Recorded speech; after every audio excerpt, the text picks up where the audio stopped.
In 9 months in office, you've already accomplished more in the way of job creation. The move in the equities markets has been extraordinary and record-setting. All of the indexes at or near record levels. You have accomplished so much in that 9 months. And yet, as you say, we need tax reform. You're meeting resistance from within your own party. You're meeting resistance from the Democrats. How do you move from here? Well, I think we're going to get it. I think the senators are going to come together. I think the House is looking really good. You know, they're passing this bill along very rapidly. In fact, that's going to happen hopefully today. And I did make a couple of calls. I said, fellas, please, no changes. Just pass it along. We have to get tax cuts.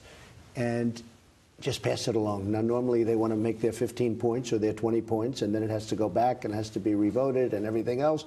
I said, just pass it along. And they said, I think we're going to do that. And let's see what happens. But I think they're going to do that. And so, look, we have actually in the Republican Party, in a true sense, we have great unity. Look at the Democrats with Bernie Sanders, who got absolutely taken advantage of by the DNC. And now you see it, you know, all the stuff coming out. You see what's happening. Right. But you look at Hillary and Bernie, that's big league stuff. We have very, very minor. We have great unity. I was with the Senate yesterday, the entire Republican Senate.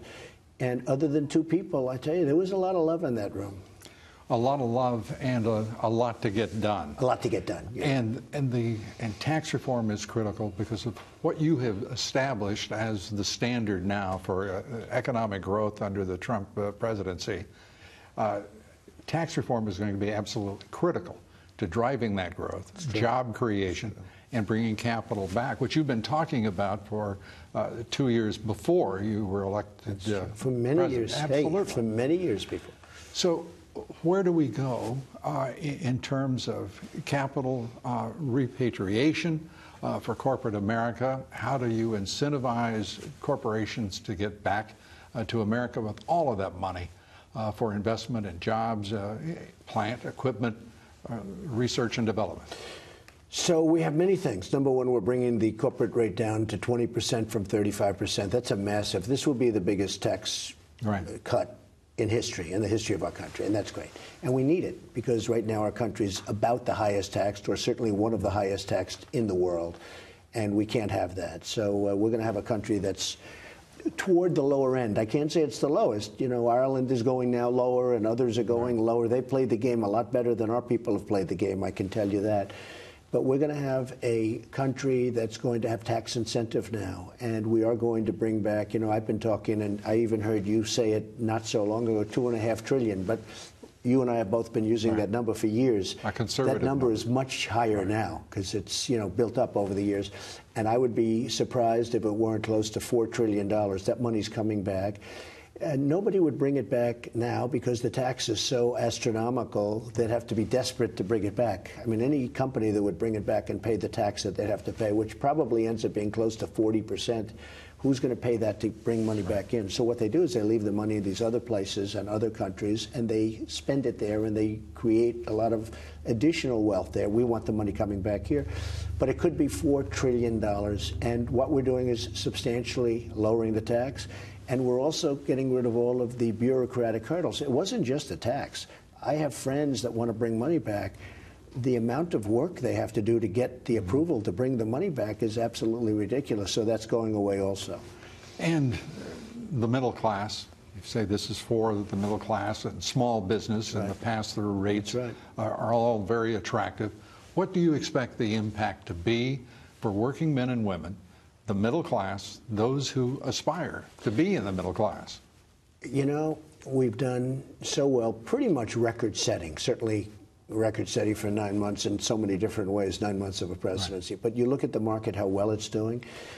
So you'd say, well, why do you have to do anything? We can actually do better, and I think we will do better. We are going to have so many jobs created by what we're doing. And, you know, we're going to have companies that aren't going to be leaving our country anymore. You look at what's happened over the last 25 years. You go down and take a look at Mexico and see how many car companies have built these massive factories in Mexico. Not here. We want to build in Michigan and Ohio and our places. And they just leave, and they fire everybody, and they go and they open up plants. That's not going to be happening anymore. Plus, they're going to be penalized in many different ways if they do it. You're the first president to talk openly and honestly about offshoring of production, the outsourcing of jobs, millions of jobs It's terrible. that have begun under your administration to come back to the country.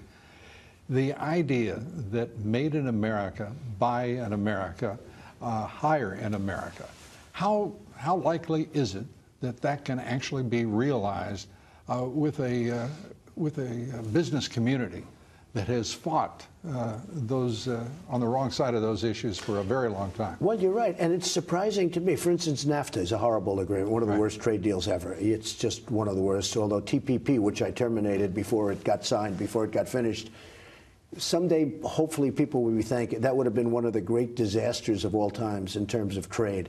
Right. And a lot of people understand that, but a lot of people don't. But I was very honored to have just terminated that. And we'll do bilateral deals with all those countries. We'll do it great. And if they don't treat us properly, we'll do a termination, or we'll do whatever we want to do. These deals, once you get into them. How likely is it that there will be a resolution on NAFTA in these current negotiations? Okay, so I would say this.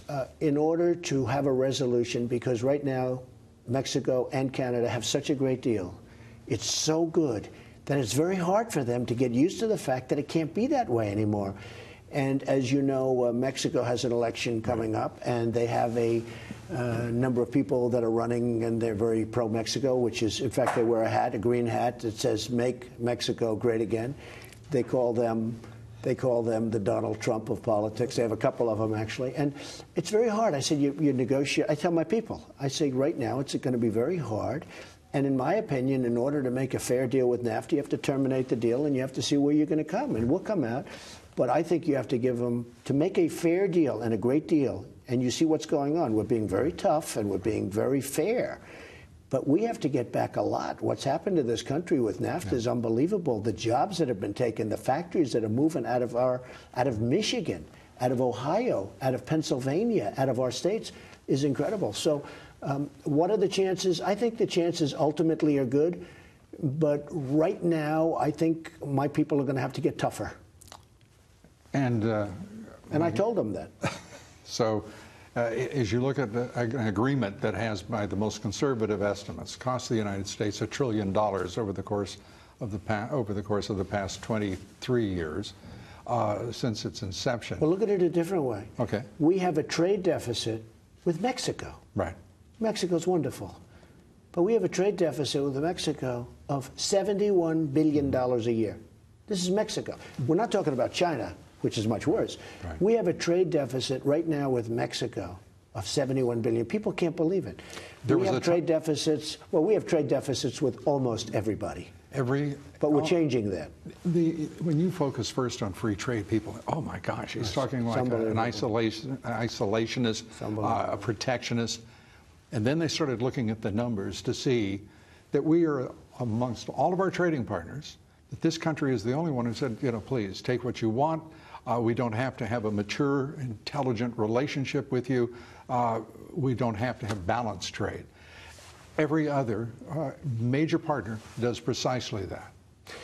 The WTO, World Trade Organization, was set up for the benefit of everybody but us. Right. They have taken advantage of this country like you wouldn't believe. And I say to my people, you tell them. Like, as an example, we lose all the lawsuits, almost all of the lawsuits in the WTO, within the WTO, because we have fewer judges than other countries. It's set up. You can't win. In other words, the panels are set up so that we don't have majorities. It was set up for the benefit of taking advantage of the United States. NAFTA, and I tell people, and I tell good people, they hear me, I'm going to be very tough with NAFTA, right. But they hear I'm getting tough with it. They say, oh, please don't touch it. And I say, listen, I'm going to make the deal better. Oh, don't touch it. I said, supposing I don't terminate it, but I make it better. Oh, don't touch it. And I say, why would they not want me to make it better? Even if, assuming you leave it the way it is, which we may or we may not. It depends how the negotiation turns out. We may not. But look, they don't even want you to touch it, even if you tell them we're going to make it better. Then you say to yourself, what's going on? And then you say, well, they must be on the other side of the deal, too. Mm-hmm. And they are. They have companies that have factories in Mexico. US. But I'm not interested in that. I'm interested here.